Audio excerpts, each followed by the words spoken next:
இருக்கும் என் குரு பகவானே, இந்த நிலை இந்த பூலோகத்தில் வசிக்கும் காலங்கள் வரை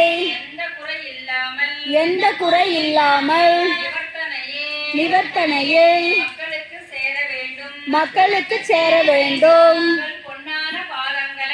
உங்கள் பொன்னான பாதங்களை மண்டியிட்டு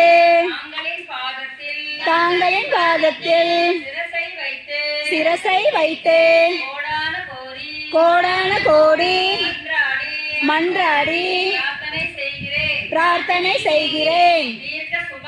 தீர்க்க சுபம் தீர்க்க சுபம் தீர்க்க சுபம்.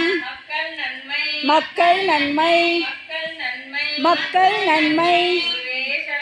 குருவே சரணம் குருவே சரணம் குருவே சரணம் குருவே சரணம் குருவே சரணம். குருபாதம் சரணம் என் குருபாதம் சரணம். அகர முதல எழுத்தெல்லாம்